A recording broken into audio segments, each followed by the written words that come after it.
قرآن کریم کے اندر سورہ اخلاص ایک ایسی صورت ہے، مسلم شریف کی حدیث ہے، جس کو 3 مرتبہ پڑھنے کا ثواب ایک قرآن کریم کے برابر ملتا ہے۔ 3 مرتبہ پڑھ لیجئے، ایک قرآن کریم کے برابر ثواب ہے۔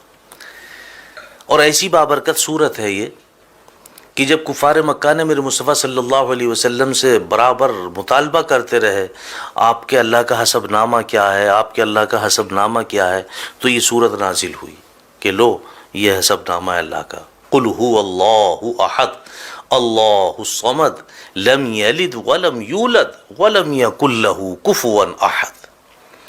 تنبیہ الغافلین باب نمبر 13 فضائل قرآن میں لکھا ہے کہ اگر کوئی شخص باوضو اس صورت کو 300 مرتبہ پڑھ لے، اللہ سبحانہ و تعالیٰ اس کو 9 فائدے عطا فرماتے ہیں، 9 فائدے حاصل ہوتے ہیں اس کے پڑھنے سے۔ پہلا فائدہ کیا ہے؟ اللہ رب العزت اس صورت کو 300 مرتبہ پڑھنے والے کے 300 دروازے غضب کے بند کر دیتے ہیں، جس میں دشمنی، قہر، فتنہ وغیرہ۔ دوسرے نمبر پہ 300 دروازے اس کے پڑھنے والے کے لیے رزق کے کھول دیتے ہیں، اپنے غیب سے اس کو رزق عطا فرمائیں گے، بغیر محنت کے عطا فرمائیں گے۔ نمبر 3، 300 دروازے اللہ سبحانہ و تعالیٰ اس سورت کے پڑھنے والے کے لیے رحمت کے کھول دیتے ہیں۔ نمبر 4، اللہ سبحانہ و تعالیٰ اس سورت کے پڑھنے والے کو اپنے علم سے علم عطا فرمائیں گے اور اپنے صبر سے صبر عطا فرمائیں گے۔ نمبر 5 پہ آتا کہ اس کو 36 مرتبہ قرآن کریم پڑھنے کے برابر ثواب ملے گا۔ اور نمبر 6 پہ آتا کہ اس کے 50 سال کے گناہ معاف ہوں گے۔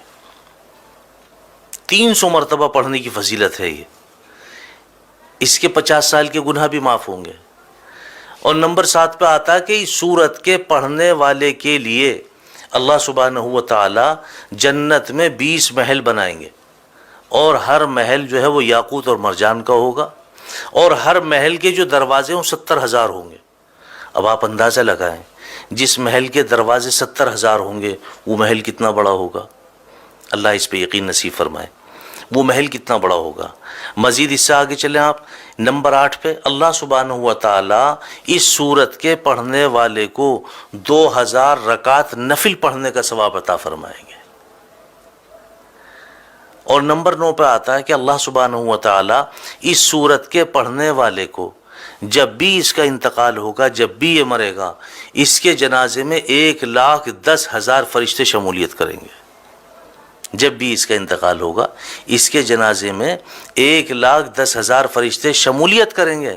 اور 10ویں نمبر پہ آگے فرمایا، حالانکہ 9 نمبر ہیں لیکن 10ویں نمبر پہ بھی اس کی وضاحت کی ہے کہ اگر کوئی شخص ہر نماز کے بعد 10 مرتبہ اخلاص کے ساتھ سورہ اخلاص کو پڑھ لے، لفظ اخلاص بھی یاد رکھیں، اخلاص کے ساتھ، یقین کے ساتھ، اعتماد کے ساتھ، عزت اور عظمت کے ساتھ 10 مرتبہ سورہ اخلاص پڑھ لے ہر نماز کے بعد، اللہ سبحانہ و تعالیٰ کے اوپر اس بندے کی مغفرت واجب ہو جاتی ہے۔ اللہ سبحانہ و تعالیٰ اپنے اوپر اس بندے کی مغفرت واجب فرما لیتے ہیں۔ ایسی بابرکت صورت ہے، اور میں سمجھتا ہوں تقریباً سبھی کے یاد ہے۔ اور کم سے کم آپ اتنا کیا کریں کہ اگر آپ 3 مرتبہ درود پاک شروع میں، 3 مرتبہ درود پاک آخر میں، اور 3 مرتبہ قل هو اللہ احد اللہ الصمد لم یلد ولم یولد ولم یکن لہ کفوا احد پڑھ کر کے اپنے گھر کنبے قبیلے والوں کے لیے، دوست احباب کے لیے، اہل و عیال کے لیے، نہیں تو اگر آپ کے والدین دنیا سے فوت ہو چکے ہیں ان کے لیے آپ صرف نیت کر لیں کہ اس کا ثواب میرے فلاں کو پہنچ جائے، ایک قرآن کریم کا ثواب آپ کے فلاں کو پہنچ گئے۔ اللہ اس پہ ہمیں یقین نصیب فرمائے۔ وآخر دعوانا الحمدللہ رب العالمین۔